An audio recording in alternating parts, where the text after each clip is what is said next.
नमस्कार दोस्तों। Law of one यानी एक का कानून, या कह लीजिए एक का ज्ञान, या कह लीजिए एक के तरीके, यह उसके 33वें सत्र का दूसरा भाग है। दोहराया जाता है कि इस किताब द्वारा दी गई सभी सूचनाएं और जानकारियां आप जान भी सकते हैं, मान भी सकते हैं, नज़रअंदाज भी कर सकते हैं और नकार भी सकते हैं, क्योंकि यह आपकी स्वतंत्र इच्छा या फ्री विल है, जो कि एक अनंत रचयिता द्वारा आपको दी गई है। एक बात और कही जाती है कि लॉ ऑफ वन पूरी तरह से सभी के लिए फ्री है। यदि कोई इकाई या व्यक्ति इसको निजी स्वार्थ के लिए इस्तेमाल करे तो वह उसकी व्यक्तिगत जिम्मेदारी होगी। और साथ ही साथ यह भी कहा जाता है कि यदि कोई व्यक्ति इसको अपनी भाषा में परिवर्तित करके दूसरों से साझा करना चाहे या फिर इन वीडियोस को अपने चैनल पर चलाना चाहे तो वह भी ऐसा कर सकता है, क्योंकि वह भी उसकी फ्री विल है। तो पहला सवाल डॉन करते हैं, हाँ मैं देख सकता हूँ। तो फिर इससे मैं उस अवधारणा को और खोलकर समझना चाहूँगा जो कुछ अधिक कठिन है, क्योंकि जैसा कि आपने पहले बताया है कि चौथी घनत्वता सकारात्मक यानी पॉजिटिव में भी रक्षात्मक कार्रवाई की अवधारणा है, लेकिन चौथी घनत्वता से ऊपर रक्षात्मक कार्रवाई की अवधारणा उपयोग में नहीं है। हमारे वर्तमान अनुभव में रक्षात्मक कार्रवाई और आक्रामक कार्रवाई की अवधारणा बहुत अधिक उपयोग में है। तो दोस्तों यहाँ पर जो डॉन कह रहे हैं ना, हालांकि सवाल पूरा नहीं हुआ है, लेकिन डॉन जो कह रहे हैं ना, वो ये कह रहे हैं कि जैसा कि आपने पहले हमें बताया था, फोर्थ डेंसिटी में भी इस तरीके से होता है कि अपनी रक्षा की जाती है, अपने जिनसे हम प्रेम करते हैं, जो हमारे आसपास के लोग हैं, उनके लिए हम थोड़े प्रोटेक्टिव होते हैं। लेकिन फिफ्थ डेंसिटी में इस तरीके की कोई मतलब कार्यवाही नहीं की जाती, वहाँ पर इस चीज़ को किया ही नहीं जाता है। वहाँ पर तो अगर मर गए तो मर गए, कोई बात नहीं, चलो फिर से दोबारा कर लेंगे। और इसके साथ साथ डॉन यहाँ पर ये भी कह रहे हैं कि हमारी जो थर्ड डेंसिटी है उसके अंदर हम लोग रक्षात्मक यानी प्रोटेक्टिव, अपने आप को प्रोटेक्शन और ये सारी चीज़ें देने के साथ साथ अपने आस पड़ोस वालों को, अपने प्यार जिन हमारे परिजन हैं उनकी प्रोटेक्शन को लेकर वो हमारी भावना रहती है। और कई केसेस में ऐसा भी है कि हमारी आक्रामक भी होती है, यानी दूसरे को मारना है, कह रहे कि इस तरीके की भी होती है। तो इससे आगे डॉन और ये कहते हैं, मैं यह मान रहा हूं कि यदि कोई व्यक्ति सकारात्मक यानी पॉजिटिव अर्थों में अपने विचार में पर्याप्त रूप से ध्रुवीकृत है तो उसके लिए रक्षात्मक कार्यवाही आवश्यक नहीं होगी, क्योंकि उसके लिए रक्षात्मक कार्यवाही लागू करने का अवसर कभी उत्पन्न ही नहीं होगा। क्या यह सही है? तो दोस्तों यहाँ पर जो इस सवाल में डॉन ने पूछा है ना, उन्होंने ये कहा है कि जो व्यक्ति जिसका झुकाव पूरा पॉजिटिव हो चुका होता है, तो शायद क्योंकि उसके सोच में अपना पूरा का पूरा वो पॉजिटिव हो चुका है, पूरा इसी दूसरों के प्रेम और खुद मतलब इस वाली जो वो एक होती है ना फीलिंग, करुणा और प्रेम, उस वाले भाव में अगर वो पूरा झुक चुका है और दूसरों की सेवा में अगर पूरा झुक चुका है, तो शायद वो इस तरीके की रक्षात्मक कार्यवाही नहीं करेगा, है ना। और इसमें यह भी कहा है क्योंकि उसके सामने शायद हो सकता है कि ऐसी कोई सिचुएशन ही ना आए कि भाई उसे अपनी रक्षा करनी पड़े। तो उसमें फिर वो पूछते हैं कि क्या ये सही है? तो रा कहते हैं, ये कहा नहीं जा सकता है और अनजाना है। प्रत्येक मामले में जैसा कि हमने कहा है, अनुभवों को प्रोग्राम करने में सक्षम एक व्यक्ति सीखे जाने वाले पाठों की संख्या और तीव्रता का चयन कर सकता है। यह संभव है कि एक अत्यंत सकारात्मक रूप से उन्मुख व्यक्ति खुद के लिए रक्षात्मक कार्रवाई से बचने की क्षमता का परीक्षण कर सकता है, यहाँ तक कि स्वयं या अन्य स्वयं की शारीरिक मृत्यु के बिंदु तक। यह एक गहन पाठ है और इसका ज्ञात नहीं है कि किन व्यक्तियों ने क्या प्रोग्राम लगाया है। हम चाहें तो इस प्रोग्रामिंग को पढ़ सकते हैं, हालांकि यह एक उल्लंघन है और हम ऐसा नहीं करना चुनते हैं। तो दोस्तों यहाँ पर रा ने जो जवाब दिया है ना, उन्होंने कहा है कि देखो यार, ऐसा कहा नहीं जा सकता कि ये इस तरीके का कोई करेगा या नहीं करेगा, मतलब अपनी रक्षा और अपने आसपास वालों की रक्षा करेगा या नहीं करेगा। आसपास वालों की तो खैर चलो हर कोई करता ही है, अपने जो प्रियजन होते हैं उनकी तो हर कोई करता है, तो लेकिन अपनी वो रक्षा करेगा या नहीं करेगा इसके बारे में नहीं कहा जा सकता। कि और उन्होंने आगे ये भी कहा है कि भाई हर मामले के अंदर ना ये अलग अलग होता है कि भाई किसने अपने प्रोग्राम किस तरीके से लगाए हैं और अपने जितने भी उन्होंने वो लगा रखे हैं, माध्यम लगा रखे हैं, वो कैसे लगा रखे हैं। और यहाँ पर उन्होंने ये भी कहा है कि जिसको इसका ज्ञात हो, ये ज़रूरी नहीं है कि वो इसका ना लगाए, हो सकता है अपने आप को बचाने का वो लगा कर भी आए, ये माध्यम, कि हाँ भाई अब खुद दूसरों को भी बचाना है और खुद को भी बचाना है। और ये भी है कि अपने जो माध्यम उसने लगाए हैं उनके अंदर तीव्रता कितनी है, मतलब कहाँ तक वो झेल पाएगा, जहाँ तक वो झेल पाएगा उसके हिसाब से वो लगा कर आता है। और इसमें भी वो आगे ये कह रहे हैं कि जो कोई ज़रूरत से ज़्यादा पॉजिटिव होगा ना, तो वो व्यक्ति हो सकता है रक्षात्मक कार्यवाही से बचने की क्षमता का परीक्षण कर सकता है। यानी कि वो इस तरीके की चीज़ लगा सकता है, हालांकि वो इस लेवल तक भी जा सकता है कि भाई वो अब खुद भी मर जाए और जो उसके आसपास वाले उन्हें भी मरवा दे ताकि दूसरों की सेवा हो सके। ऐसा भी हो सकता है। लेकिन यहाँ पर राणे एक चीज़ और कही है, उन्होंने कहा ये एक बहुत ही गहरा पाठ है, मतलब इसका ज्ञात नहीं किया जा सकता कि किसने क्या कौन से प्रोग्राम लगाए हैं। और एक्चुअली में दोस्तों अगर देखा जाए तो बड़ा गहरा पाठ है ना, कि इसमें संतुलन नहीं है ना, दूसरी साइड में पूरा ही झुक गया और झुकने के बावजूद उसने ये संतुलन नहीं बनाया कि भाई ऐसा नहीं है कि मैं दूसरों के लिए मर ही जाऊं। अब अगला हो सकता है कि वो अपने आप को बचाने की कोशिश ही ना करे और आप उसे बचाने की कोशिश कर रहे हो, ठीक है ना, तो ये तो आपकी बेवकूफ़ी हुई ना। तो उस केस में ये है कि भाई उसने भी तो अपने कुछ माध्यम लगाए होंगे ना, वो सामने वाले व्यक्ति ने, चाहे वो आपका अपना ही क्यों नहीं है, उसने भी तो लगाए होंगे। अब वो एक्ट ही नहीं कर रहा है तो फिर इस केस में आप क्या कर लोगे, है ना। लेकिन ये हो सकता है क्योंकि आपको उससे प्रेम बहुत है आप उस लेवल तक निकल जाओ, तो इसमें संतुलन नहीं है कहीं पर भी। और रा ने यहाँ पर ये भी कहा है कि हम तो देख सकते हैं कि किसने कौन से माध्यम लगा रखे हैं, लेकिन फिर भी हम ऐसा करते नहीं है क्योंकि ये उनकी आज़ादी का उल्लंघन है, क्योंकि उनके खुद के माध्यम है। और ये जो माध्यम है ना, ये हर व्यक्ति खुद लगा कर आता है, ऐसा नहीं कि कोई हायर सेल्फ लगाएगा या कोई और लगाएगा। वो अपनी प्रोग्रामिंग खुद करके आएगा, लेकिन उस प्रोग्रामिंग में कब वो माध्यम लगने चाहिए और कैसे कैसे वो लगने चाहिए, वो सारा डिज़ाइन बना के अपने हायर सेल्फ को दे के आता है। और जो हायर सेल्फ होता है ना दोस्तों, वो कोई और नहीं, वो हम खुद ही होते हैं। तो हमारी हर कॉपी एक फोर्थ डेंसिटी में भी है, एक फिफ्थ डेंसिटी में भी है, एक सिक्स्थ डेंसिटी में भी है। इनफैक्ट उसके अंदर जितने ऑक्टेव बने हुए हैं ना, ऑक्टेव मतलब अगर 8 का ऑक्टेव आपको याद होगा तो उनके अंदर भी सब सब ऑक्टेव होते हैं, उनके अंदर तक भी हमारी एक एक कॉपी होती है। तो उन कॉपीज में से कौन सी चीज़ हम लोग ले लें ना, कुछ पता नहीं है, उन सभी को देकर आते हैं हम लोग। और ये उनकी जिम्मेदारी होती है कि कब हमें इस माध्यम की ज़रूरत है, उस माध्यम को उस टाइम पर हमारी ज़िंदगी में एक तरीके से लगा दें कि हाँ चलो भाई ये माध्यम लग गया हमारी ज़िंदगी में। तो खैर अगला सवाल डॉन करते हैं। मैं आपसे पूछूंगा कि क्या आप द नाइन्थ कन्फिगरेशन नाम की फिल्म से परिचित हैं। तो रा कहते हैं हम आपके मस्तिष्क परिसर को स्कैन कर रहे हैं और इस विन्यास को देखते हैं, नौवा विन्यास जिसे कहा जाता है। तो रा यहाँ पर ये कह रहे हैं कि हाँ हमने तुम्हारे दिमाग को स्कैन किया है और ये जो नाइन्थ कन्फिगरेशन नाम की जो फिल्म जिसकी तुम बात कर रहे हो ना, वो हमने देख लिया है कि क्या है। अब सोचो दोस्तों, इतनी देर में उन्होंने स्कैन भी कर लिया, पूरी पिक्चर भी देख ली, सारा कुछ ही हो गया इतनी देर के अंदर। जब ये चल रहा होगा तो कितना टाइम लगा होगा, मुश्किल से 2 मिनट, मुश्किल से 1 मिनट, हो सकता है 30 सेकेंड्स। इतनी देर में उन्होंने पूरी मूवी भी देख ली कि हाँ इस मूवी के अंदर ये है। तो खैर आगे डॉन कहते हैं इस फिल्म ने उस बिंदु को सामने लाया जिसकी हम बात कर रहे हैं, और व्यक्ति कर्नल को एक निर्णय लेना था। मैं बस ध्रुवता के संबंध से सोच रहा था, मतलब कि उसका ध्रुवीकरण, वह या तो नकारात्मक नेगेटिव शक्तियों के आगे घुटने टेक सकता था, लेकिन उसने इसके बजाय अपने दोस्त का बचाव करना चुना। क्या आपके लिए यह अनुमान लगाना संभव है कि कौन अधिक सकारात्मक पॉजिटिव रूप से ध्रुवीकरण कर रहा है। सकारात्मक पॉजिटिव रूप से उन्मुक्त व्यक्ति का बचाव करना या नकारात्मक रूप से उन्मुक्त व्यक्ति द्वारा दमन की अनुमति देना। क्या आप इसका उत्तर भी दे सकते हैं। तो दोस्तों सवाल तो अच्छा किया डॉन ने। यहाँ पर डॉन ने कहा कि इस फिल्म के अंदर एक कर्नल था। अब वो जो कर्नल था उसने, वो चाहता तो वो जो डार्क फोर्सेस थी उनके सामने अपना घुटने भी टेक सकता था, लेकिन नहीं, उसने घुटने नहीं टेके, उसने अपने दोस्त को बचाने का चुनाव किया। तो इस केस में डॉन ये सोच रहे थे कि इसमें ध्रुवीकरण कैसे हो रहा है, क्योंकि जब ये बुक चल रही थी तो इन लोगों को पोलैरिटी और ये सारी चीज़ें ना देखने में कोशिश कर रहे थे मूवीज़ के अंदर, कि भाई मूवीज़ के अंदर पोलैरिटी कैसे चल रही है। और यहाँ पर उन्होंने कहा कि देखो पॉजिटिव वाले का ध्रुवीकरण कैसे होता है ये भी आप देख सकते हो, क्या उसके बारे में भी हमें बता सकते हो। और ये जो नेगेटिव वाला जो होता है, हो सकता है कि कोई दूसरों की सेवा में इतना आगे निकल जाए कि भाई नेगेटिव वाले को अपना दमन करने दे, यानी अपने आप को दबाने दे, ऐसा भी हो सकता है। क्या आप इन दोनों चीज़ों के बारे में थोड़ा सा खुलकर बता सकते हैं, इसका उत्तर दे सकते हैं हमें। तो रा कहते हैं यह प्रश्न चौथी घनत्वता के साथ साथ आपके स्वयं के दायरे में भी आता है, और इसका उत्तर यीशु नामक व्यक्ति की कार्रवाई से सबसे अच्छा देखा जा सकता है। इस व्यक्ति का बचाव इसके दोस्तों द्वारा किया जाना था।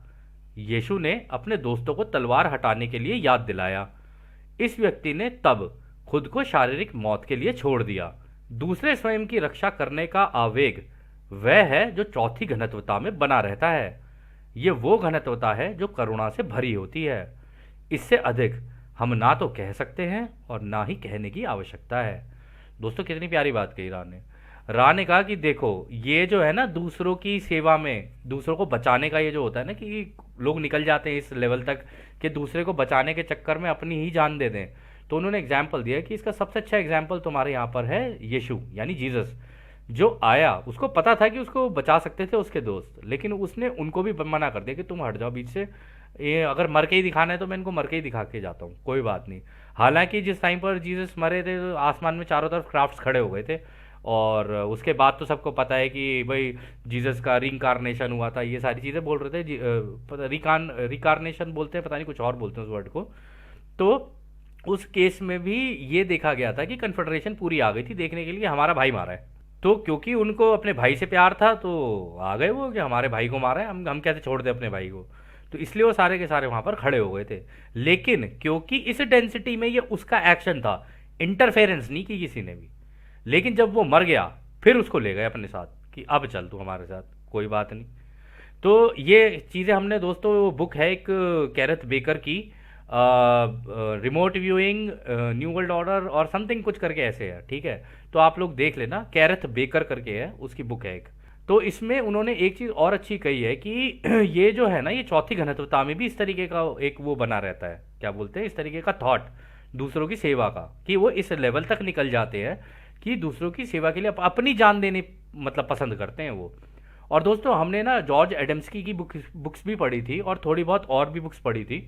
उसके अंदर कन्फेडरेशन के मेंबर्स ने साफ साफ बोला है कि हम मर जाएंगे अपने छोटे भाइयों के लिए, लेकिन इनके ऊपर आंच भी नहीं आने देंगे चाहे कुछ भी हो जाए। लेकिन क्योंकि ये खेल इनका है ना, तो पहले इनको खेलना पड़ेगा। अगर इन्होंने कदम नहीं उठाए तो हम भी इनके लिए कदम नहीं उठा पाएंगे। अगर इन्होंने मदद नहीं मांगी तो हम भी मदद नहीं कर पाएंगे। तो फोर्थ डेंसिटी में प्यार इतना ज़्यादा होता है दोस्तों कि सोच लो, पता है कि हम फोर्थ डेंसिटी में, उसके बावजूद हमारे लिए मरने को तैयार हैं वो। तो ये कोई छोटी मोटी बात नहीं होती कि आप हमसे इतने एडवांस, इतना सारा कुछ, क्योंकि वो हम ही तो हैं। वो तो जानते हैं ना, जब हमको कोई बचाने के लिए आएगा कोई दूसरा थोड़ी ना आ रहा है, हमारी ही कॉपी हमको बचाने के लिए आ रही है। तो इस तरीके की सिचुएशन हो जाती है ये। तो खैर अगला सवाल डॉन करते हैं। धन्यवाद। जैसा कि हम इस मास्टर चक्र के अंत के करीब हैं, तो लोगों के लिए माध्यमों की मात्रा बढ़ सकती है।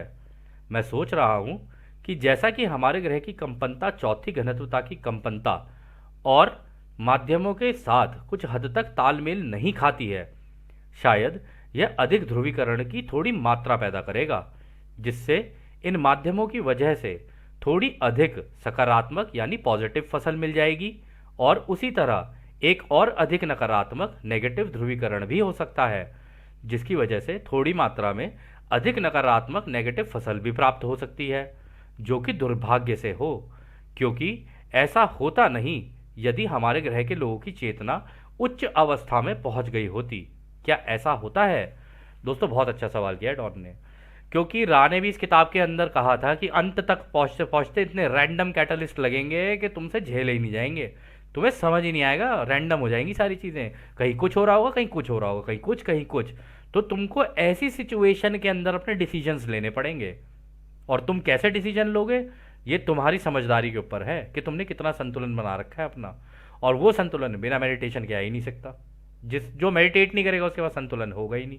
तो यहाँ पर उन्होंने यही बात कही कि भाई ये पॉसिबल है कि इतने ज़्यादा रैंडम लगेंगे ये कैटलिस्ट, ये माध्यम, क्योंकि जो हम लगा के आते हैं ना वो माध्यम काम ही करना बंद कर देंगे, तब सारी चीज़ें ही रैंडम हो जाएंगी। और वो ये कह रहे हैं कि इसकी वजह से ये पॉसिबल है कि पॉजिटिव वालों की भी हार्वेस्ट बन जाए, बढ़ जाए, और नेगेटिव वालों की भी हार्वेस्ट बढ़ जाए। उसका कारण है, रा ने एक सत्र में ये कहा था कि तुम एक ज़बरदस्त उछाल देखोगे, जो नेगेटिव है वो पूरे नेगेटिव ही होते चले जाएंगे, जो पॉजिटिव है वो पूरे ही पॉजिटिव होते चले जाएंगे।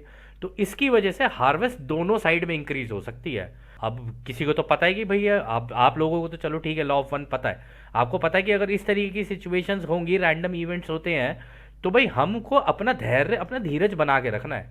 ठीक है, और वो धीरज ही है जो आपको निकाल के ले जाएगा इस चीज़ से। ठीक है, तो उन्होंने ये कहा है कि अगर इस तरीके की सिचुएशन होती है तो दोनों ही तरफ इस तरीके का हो जाएगा, पॉजिटिव वाले भी बढ़ जाएंगे और नेगेटिव वाले भी बढ़ जाएंगे, क्योंकि पॉजिटिव वाले दूसरों को बचाने की कोशिश करेंगे, नेगेटिव वाले दूसरों को हो सकता है मारने की कोशिश करें। कोई बड़ी बात नहीं है इसके अंदर, कुछ भी हो सकता है अगर देखा जाए, क्योंकि ये तो वीडियो गेम है, इसके अंदर कुछ भी हो सकता है ना। एंड तक पहुंचते पहुंचते, फिल्म है, एंड के क्लाइमेक्स तक पहुंचते पहुंचते पता नहीं क्या हो जाए। तो खैर रा इसका जवाब देते हैं, इस प्रश्न का उत्तर दो भागों में दिया जाना चाहिए। सबसे पहले, ग्रहों पर तबाही यानी सैलाब यानी ये प्रलय, जैसा कि आप उन्हें कह सकते हैं, फसल के लिए सचेत रूप से प्रोग्राम किए माध्यम के बजाय एक कठिन फसल का लक्षण है। इसलिए हम इससे खुद को चिंतित नहीं करते हैं, क्योंकि जागरूक माध्यमों के बजाय यह रैंडम है। जैसे कि हम तुम्हें ये जानकारी देकर एक जागरूक माध्यम को उपलब्ध करा रहे हैं।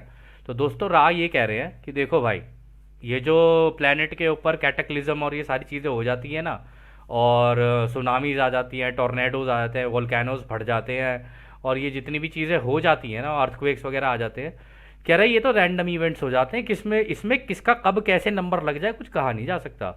कह रहे लेकिन ये एक कठिन फसल का लक्षण है, यानी कि ये भी हो सकता है कि उनमें से हार्वेस्ट निकल जाए, ये भी हो सकता है उनमें से हार्वेस्ट ना निकले, हो सकता है कि फसल पहले ही खराब हो गई, मतलब हो सकता है कि कोई व्यक्ति एकदम अपनी हार्वेस्ट के एंड तक पहुंच रहा है, ठीक है, अब एंड तक पहुंचते पहुंचते उससे पहले अर्थक्वेक आ गया, गया वो, ठीक है, अगर वो गया तो उस केस में उसकी कटाई नहीं हो पाएगी, फिर उसको एक बार और रिपीट करना पड़ेगा किसी और प्लेनेट पे, फिर वहां से हो सकता है कि उसकी कटाई हो जाए, ठीक है। तो इस तरीके की चीज़ें भी हो सकती हैं। अब रानी ये कहे कि देखो, क्योंकि ये इस तरीके की चीज़ें होती हैं ना, तो उसमें जागरूक माध्यमों के बजाय रैंडम होने के कारण ये भी हो सकता है कि भाई कुछ लोग जागरूकता भरे मतलब वो प्रोवाइड कराने लग जाए, माध्यम प्रोवाइड कराने लग जाए दूसरों को।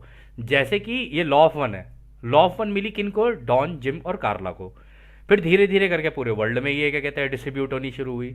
तो ये एक जागरूक माध्यम हुआ ये जानने के लिए कि भाई ये तो पूरा प्रोसेस हार्वेस्ट का है, ये तो फिल्म है। अगर इस फिल्म के कॉन्सेप्ट हम लोगों को समझ में आ जाए और हमें ये पता चल जाए कि मुझे अपनी फिल्म के अंदर एक्ट कैसे करना है, और मेरी एक्टिंग, ये एक्टिंग ही कर रहे हैं हम लोग जो कर रहे हैं, इस एक्टिंग के अंदर मुझे किस किस तरीके के वो सीन्स करने हैं, कहीं एक्शन होगा, कहीं ड्रामा होगा, कहीं सेक्स होगा, कहीं कुछ होगा, कहीं कुछ होगा, कहीं कुछ होगा, कहीं इमोशनल भी होंगे, कहीं रोना भी होगा, कहीं नाचना भी होगा, कहीं गाना भी होगा। तो ये सारी चीज़ें चलती रहेंगी इस फिल्म के अंदर, ठीक है। तो वो ये कह रहे हैं कि इस तरीके के अगर माध्यम किसी को प्रोवाइड करा दिए जाए ना, तो शायद वो अपने डिसीजंस बेटर ले पाएगा। और इसी तरीके के माध्यम जो देते चले जाएंगे उन वो भी हार्वेस्टेबल ग्रेड के धीरे धीरे होते ही चले जाएंगे, क्योंकि वो दूसरों की सेवा में काम कर रहे हैं। फिर आगे राइस में कहते हैं, दूसरा भाग यह है, जैसे कि आप पृथ्वी या युग परिवर्तन कहते हैं, उसके रैंडम माध्यमों के परिणाम भी रैंडम होते हैं। इसलिए हम प्रोबेबिलिटी पॉसिबिलिटी भंवरों को सकारात्मक पॉजिटिव और नकारात्मक नेगेटिव की ओर जाते हुए देख सकते हैं। हालांकि जैसा होगा वैसा ही होगा। जागरूक माध्यमों के लिए सच्चे अवसर पृथ्वी के परिवर्तनों का कार्य नहीं है, बल्कि कई जन्मों की वरिष्ठता सीनियरिटी प्रणाली के परिणाम हैं, जो फसल के समय जन्म में रखे गए हैं, जिनके जीवन के अनुभवों के फसल योग्य बनने की संभावना सबसे अच्छी है। तो दोस्तों यहाँ पर ये जो कहा है ना रा ने, बड़ी इंपॉर्टेंट बात कही है। रा ने कहा जिसे तुम युग परिवर्तन कहते हो ना, उसके अंदर ये जो रैंडम इवेंट्स हो जाते हैं ना, उनके परिणाम भी, उनके रिजल्ट भी रैंडम होते हैं। पता नहीं किसकी ग्रेड बनेगी किसकी नहीं बनेगी, कुछ नहीं कहा जा सकता, लेकिन ये तो तुम्हारी गेम है, तुम फिर भी खेलते रहोगे तो तुम्हारे लिए अच्छा रहेगा। और उन्होंने कहा इसलिए हम लोग प्रोबेबिलिटी और पॉसिबिलिटी हम तो दोनों ही देख लेते हैं, क्योंकि भाई इनको तो सभी की मूवी दिख रही है ना, कौन क्या कर रहा है कैसे कर रहा है, इनको सारी पिक्चर दिख रही है आंख के सामने। तो वो ये कह रहे हैं कि प्रोबेबिलिटी पॉसिबिलिटी से हमें ये पता चल जाता है कि ग्रह ये नेगेटिव बनने वाला है या पॉजिटिव बनने वाला है, कौन सी दिशा में जा रहा है ये ग्रह, तो उनको ये पता चल जाता है। फिर आगे इसमें उन्होंने ये भी कहा है कि भाई जैसा होगा वैसा ही होगा। कह रहे कि देखो ये, और ये जागरूक माध्यम यानी जो जानबूझकर जो इंसान अपने माध्यम जो चुनकर आता है, जो जिनको लगाता है, वो कह रहे वो सच्चे अवसर पृथ्वी परिवर्तन का कार्य नहीं है। मतलब पृथ्वी पे ये जो परिवर्तन होते हैं ना, ये कैटेक्लिज्म और ये सारी चीजें हो जाती हैं, कह रहे ये उनका उसका कार्य नहीं है, उसकी वजह से नहीं होते हैं। कह रहे ये तो हमारे जो पूर्वज थे ना, क्योंकि वो भी पीछे से आ रहे थे, ठीक है, वो भी उनकी भी लेसन्स चल रहे थे, अब उन्होंने भी यहाँ पर जन्म लिया है दोबारा, ठीक है, क्योंकि एंड में हार्वेस्ट का टाइम आ गया, उनमें से अगर किसी की हार्वेस्ट नहीं हो पाई थी तो उन लोगों ने भी यहाँ पर इस वक्त जन्म ले रखा है, हमारे पूर्वजों ने भी, कि उन लोगों ने उस जमाने में ये सारी बातें लोगों के दिमाग में डाल दी थी या ये सारी चीजें लिख दी थी जगह जगह पर, कि अगर अंत में होते होते ये प्लेनेट नेगेटिव होने लग जाए ना तो इस तरीके के इवेंट हो जाए, उससे ये होगा कि नेगेटिव साइड में नहीं जाएगा प्लेनेट, हार्वेस्ट तो होगी लेकिन पूरा प्लेनेट नेगेटिव साइड में नहीं जाएगा। कैटेक्लिज्म होने की वजह से पूरा प्लेनेट अपनी कन्फिग्रेशन चेंज कर देगा। अगर प्लेनेट ने अपनी कन्फिग्रेशन चेंज कर दी तो इसका मतलब यह है कि प्लेनेट को पॉजिटिव वाली डायरेक्शन में जिसमें जाना चाहिए उसी के अंदर ही जाएगा फिर वो।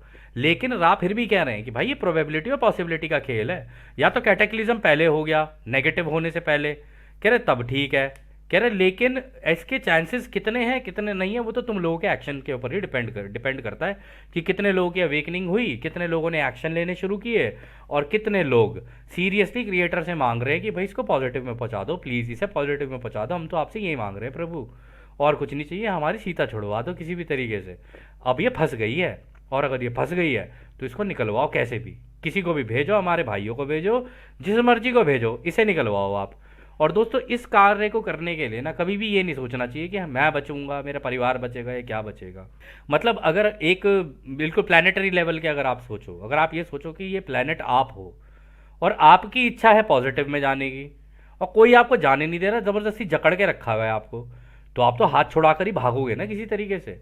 तो इस केस में क्या है ना, इसी तरीके की कुछ सिचुएशन के बारे में यहाँ पर बात कर रहे हैं कि भाई इसको निकलना पॉजिटिव में लेकिन इसको जाने नहीं दिया जा रहा है, इस वजह से कैटेक्लिज्म हो जाएंगे, ठीक है। और ये कैटेक्लिज्म होंगे तो ये कन्फिग्रेशन अपनी चेंज कर लेगी, क्योंकि कैटेक्लिज्म में ऐसा तो है नहीं कि बाकी लोगों के लिए होगा, जो कर रहे हैं उनके लिए भी होगा, तो सभी के लिए हो जाएगा फिर ये। इसलिए वो कह रहे हैं कि रैंडम ही होंगे इसके परिणाम, कुछ कहा नहीं जा सकता कब क्या हो जाए।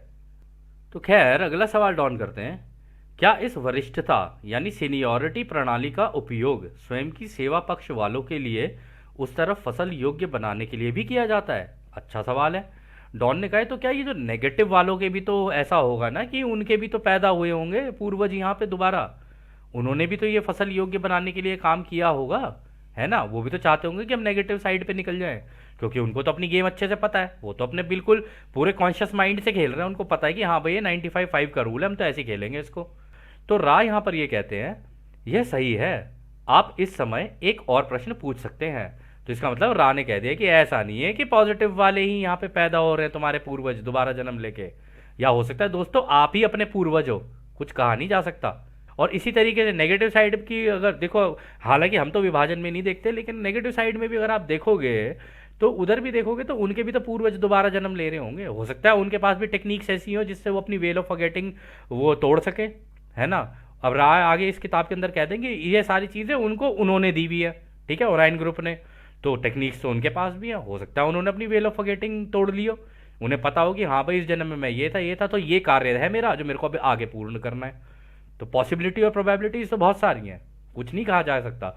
जैसा कि पिछले सत्र में राने कहा था कि भाई एक ही पर्टिकुलर पॉइंट पे इतनी पॉसिबिलिटी इतनी प्रोबेबिलिटीज होती हैं, ये कहा नहीं जा सकता कौन सी चीज़ कब कहाँ कैसे हो जाए, ठीक है। तो ये कुछ इसी तरीके की बात है।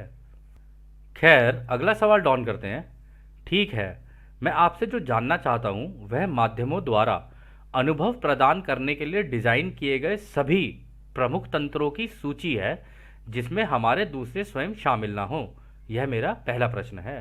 तो दोस्तों यहाँ पे ना डॉन ना थोड़ा सा स्मार्ट बनने की कोशिश कर रहे थे, तो उन्होंने कहा कि अच्छा एक बात, आप ना कोई ऐसी लिस्ट सी दे दो हमको कि हमें क्या करना है, ठीक है, मतलब अपने जिसमें कि दूसरे शामिल ना हो, कि ऐसा ना हो कि भाई दूसरों को इंक्लूड करो आप उसके अंदर, बस आप इतना बता दो कि प्रत्येक व्यक्ति क्या क्या कर सकता है ताकि वो अपनी हार्वेस्टेबल ग्रेड बना सके और दूसरे की इन्वॉल्वमेंट ही ना हो उसमें, मतलब दूसरे के लिए क्या करना है क्या नहीं करना है, वो क्या करेगा कैसे नहीं करेगा, कह रहे उस चीज़ों के बारे में कोई बात नहीं, बस आप मुझे ये बता दीजिए लिस्ट कौन सी है। तो यहाँ पे थोड़ी सी होशियारी डॉन ने दिखाई थी, लेकिन रा उसकी होशियारी अभी देखना बराबर कर देंगे। तो रा कहते हैं हम इस प्रश्न से समझते हैं कि आप महसूस करते हैं कि तीसरी घनत्वता में माध्यम अनुभव करने के लिए प्राथमिक तंत्र दूसरे स्वयं ही है। अन्य माध्यम प्रभावों की सूची में सबसे पहले रचयिता का ब्रह्मांड, दूसरे तुम खुद हो। तो रा ने दोस्तों देखा उसकी बैंड बजा दी, ठीक है ना, डॉन की। रा ने कहा कि भाई हमें तो इस प्रश्न से ऐसा ही समझ में आ रहा है कि भाई ये जो थर्ड डेंसिटी होती है इसमें तो काम हो ही नहीं सकता जब तक तुम दूसरे इंसान को ना इंक्लूड करके चलो अपने साथ। किसी ना किसी को तो करना ही पड़ेगा तुम्हें इंक्लूड, चाहे फिर वो 95 वाली साइड में हो या फिर तुम्हारी 49-51 वाली साइड हो। ठीक है ना? तो ज़्यादा होशियारी दिखाने की ज़रूरत नहीं है। तुम इस चीज़ को समझ के चलो कि तुम इस पूरे ब्रह्मांड का हिस्सा हो और दूसरे भी तुम्हारे पर डिपेंडेंट है, तुम भी दूसरों के ऊपर डिपेंडेंट हो।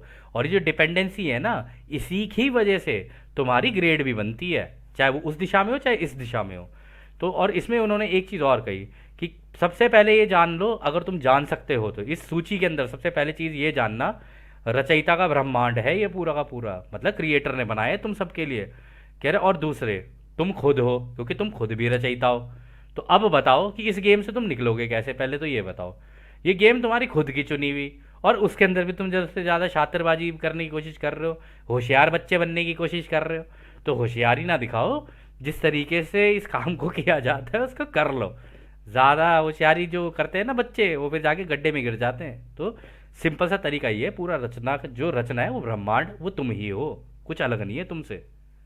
तो खैर आगे डॉन कहते हैं, क्या आप इसको गहराई से समझा सकते हैं या उन माध्यमों को सूचीबद्ध लिस्ट कर सकते हैं जिनसे स्वयं अनुभव उत्पन्न करने के लिए ये माध्यम कार्य करते हैं? तो डॉन ने यहाँ पर सवाल फिर थोड़ा सा चेंज किया। डॉन ने कहा कि चलो ठीक है, फिर वही लिस्ट बता दो जिसके हम लोग क्या कहते हैं, खुद के जो हमारे एक्सपीरियंसेस चल रहे हैं उन उनको उत्पन्न करने के लिए, मतलब कि उन उन अनुभवों को जनरेट करने के लिए जो माध्यम, जो मीडियम्स हम लोगों ने लगाए हुए हैं, जो कैटलिस्ट लगाए हुए हैं, वो कैसे काम करते हैं। तो रा कहते हैं, सबसे पहले स्वयं अव्यक्त यानी अनमैनिफेस्टेड, दूसरा स्वयं और अन्य स्वयं द्वारा निर्मित सामाजिक स्वयं के संबंध में स्वयं, तीसरा स्वयं और अन्य स्वयं द्वारा आविष्कार के गैजेट, खिलौने और मनोरंजन के बीच बातचीत, चौथा उन विशेषताओं के साथ स्वयं का संबंध जिन्हें आप युद्ध और युद्ध की अफवाहें कह सकते हैं। तो दोस्तों देखो, रा ने क्लियर कर दिया। पहला तो रा ने बोला सबसे पहले स्वयं अव्यक्त यानी अनमैनिफेस्टेड, यानी फ्यूचर में तुम्हारे साथ क्या होगा सबसे पहले तो वो सोचो। ठीक है, कि कुछ भी हो सकता है, उसके अंदर बहुत सारी प्रोबेबिलिटीज हैं, वो भी तुम्हारी लिस्ट में होना चाहिए। ठीक है, कि फ्यूचर में क्या क्या हो सकता है और क्या क्या नहीं भी हो सकता है, दोनों चीजें होनी चाहिए तुम्हारी लिस्ट में।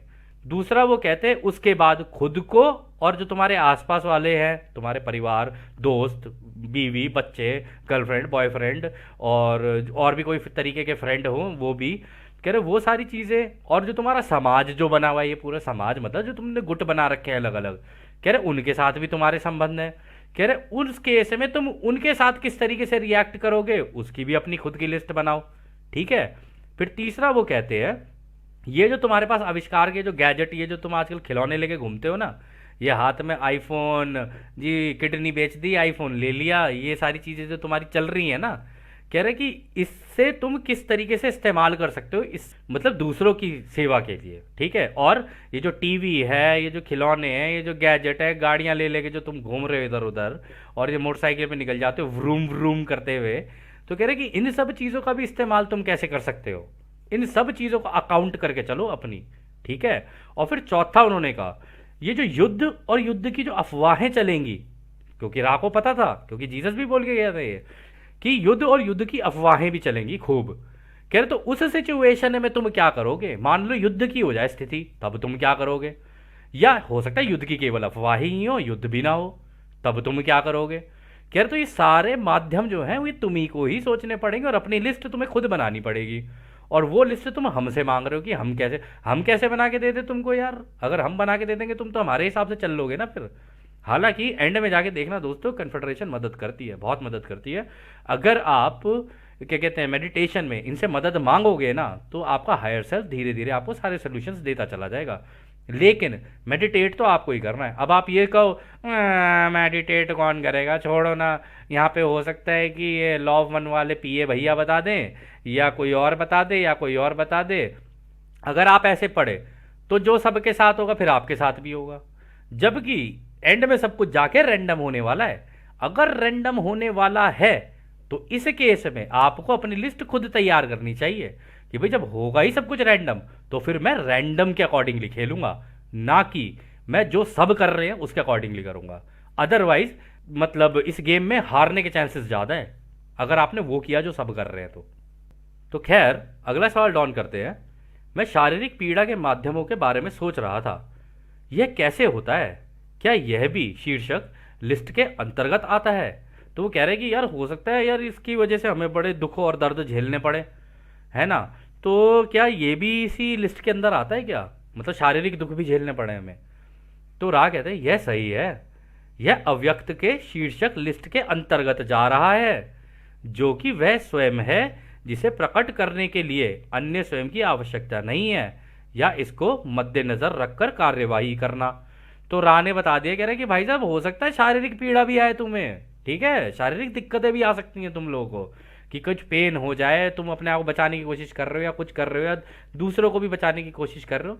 कह रहे ये ही है वो जो हो सकता है आगे प्रकट हो जाए तुम्हारे, प्रोबेबिलिटी और पॉसिबिलिटी है ये, कि हो भी सकता है नहीं भी हो सकता है। अब इस केस के अंदर तुम्हें क्या करना है, इस चीज को भी मद्देनजर रख के कार्यवाही तुम क्या कर सकते हो वो सोच के चलो, और इसमें तुम्हारे अन्य स्वयं यानी तुम्हारे अदर सेल्फ की जरूरत नहीं है, क्योंकि ये तो एक्शन तुम्हारा है, तुमको लेना है। इसमें अदर सेल्फ अगर कोई हुआ तुम्हारे साथ तो तुम्हें उसके लिए भी सोचना है, ठीक है। अब उस केस में ये भी हो सकता है कि वो कहते जी हम नहीं कर रहे, तू पागल हो गया, हम नहीं कर रहे तेरे साथ।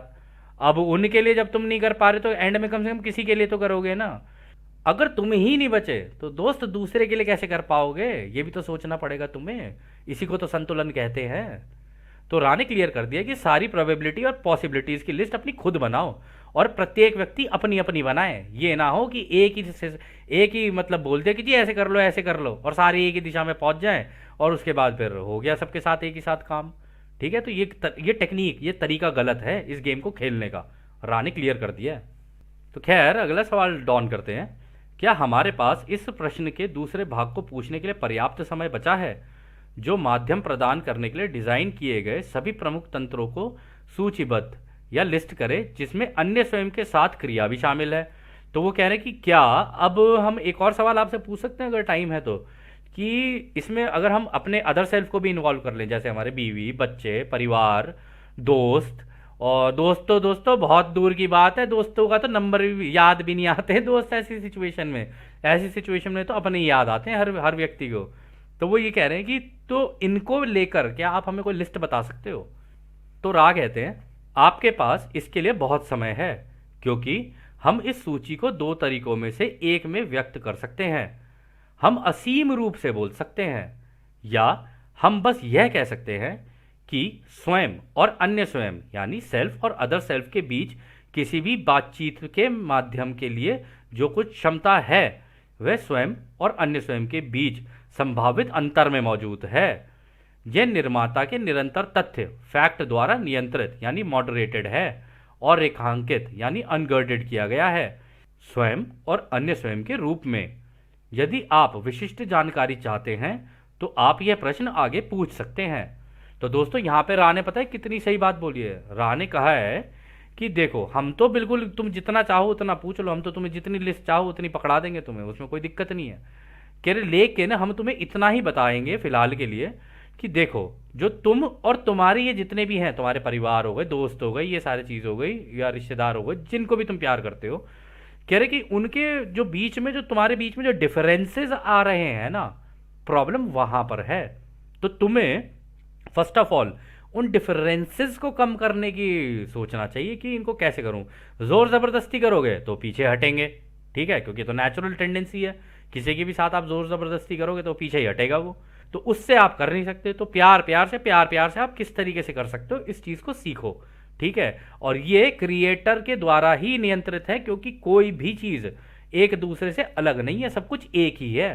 तो सामने वाले को ये सोच के चलना कि ये मैं ही हूं, और अपने आप को उसके जूते में रख के सोचना कि भाई अभी इसका जो सोचने का स्तर है वो क्या है। अगर इसका स्तर ये है तो मैं अपनी बात इसके स्तर पे जाके ही समझाऊंगा इसको।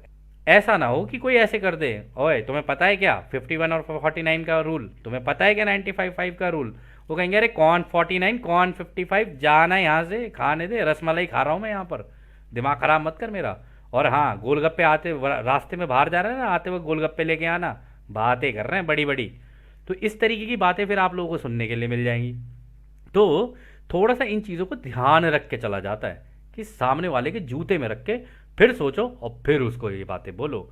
और ये सारा का सारा क्रिएटर ने क्योंकि सब कुछ एक बनाया है उसकी वजह से होता है। तो खैर अगला सवाल डॉन करते हैं। मेरा मानना है कि अभी के लिए इतना ही पर्याप्त है।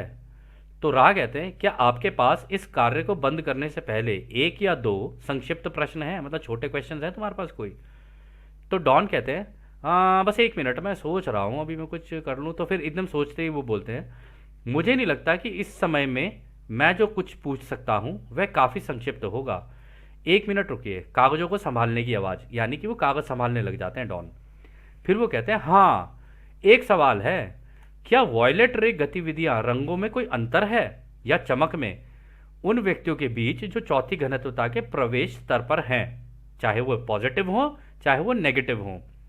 तो सवाल डॉन ने जो यहाँ पर किया है, डॉन ने कहा है कि ये जो हमारा क्राउन चक्रा होता है कि उनके अंदर के जो रंग होते हैं या उनके अंदर जो चमक होती है जो आप देख पाते हो, कह रही क्या पॉजिटिव वाले और नेगेटिव वाले जो बिल्कुल अभी अपनी नेक्स्ट डेंसिटी के द्वार पे खड़े हों, तो जब आप देख पाते हो तो उनके रंगों में या उनकी चमक में कोई डिफरेंसेस होते हैं क्या दोनों के अंदर?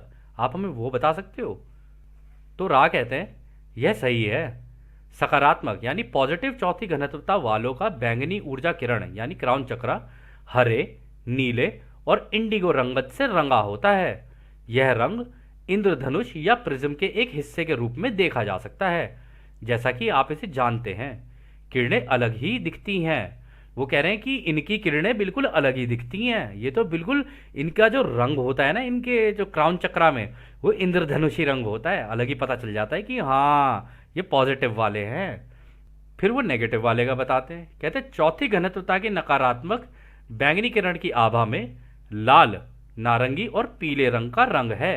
ये तीन किरणें अलग अलग होने की बजाय मटमैली होती हैं। तो वो ये कह रहे हैं कि इनका जो होता है ना, इनका जो क्राउन चक्रा में दिख रहा होता है, वो जो नीचे के रूट चक्रा है ना, रेड रे, ऑरेंज रे और येलो रे, कह रहे उनसे मिलकर बनी होती है। और ये जो रंग होता है ना, घुले मिले होते हैं और मटमैले से होते हैं। मटमैले मतलब मडी टाइप्स कलर होंगे, इतने खुल के, जैसे खुल के रंगत होती है ना, जैसे इंद्रधनुषी रंग होते हैं, वैसे नहीं होता। इनके मटमैले होते हैं क्योंकि कर्म भी तो वैसे ही हैं। तो खैर आखिरी सवाल डॉन करते हैं। उस प्रश्न से ही मिलता जुलता और कुछ पूछना चाहूंगा। पांचवी और छठी घनत्वता की किरणें कैसी दिखती हैं? तो अब वो फिफ्थ और सिक्स्थ डेंसिटी के बारे में पूछने लग गया।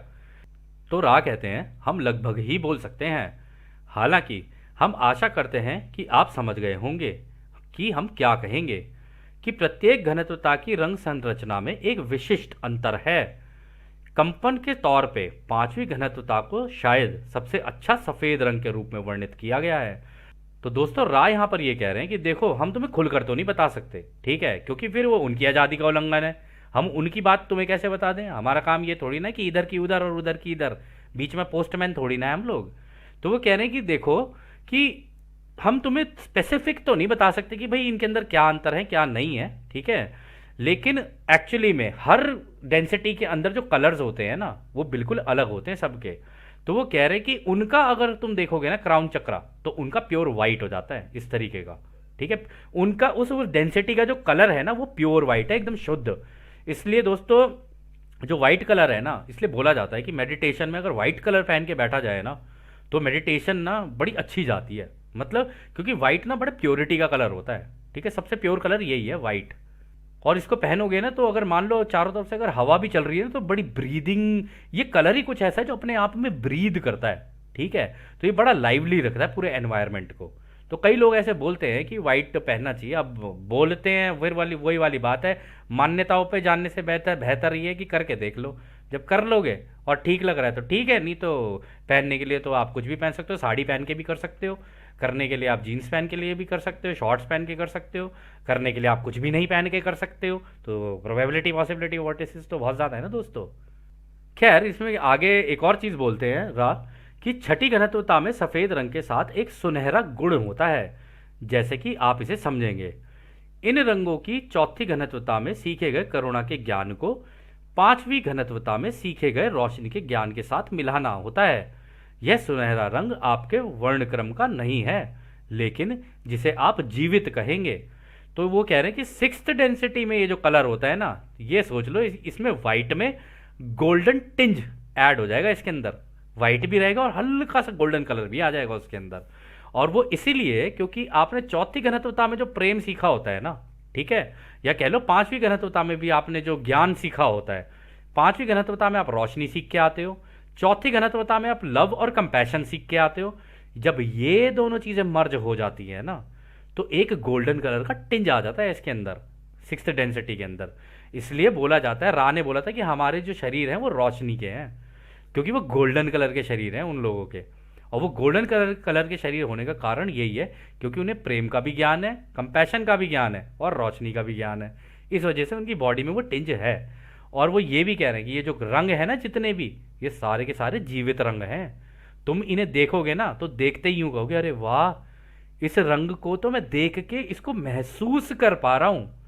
मतलब ऐसे नहीं, एक तो होता है कि हम लोग कलर देख रहे होते हैं, एक होता है कि उस कलर को फील कर जाना, मतलब उस कलर में ही मर्ज कर जाना अपने आप को। यार इस तरीके का होता है वो, एकदम अलाइव। तो खैर दोस्तों, इस सत्र को भी अब हम लोग यहीं समाप्त करते हैं। और जैसा कि राह हमेशा कहते हैं, अब हम आपको उस एक अनंत रचयिता के प्रेम, उसकी रोशनी, उसकी शक्ति और उसकी शांति में छोड़कर चलते हैं। आदने हमारे दोस्तों, आदने वासु। धन्यवाद।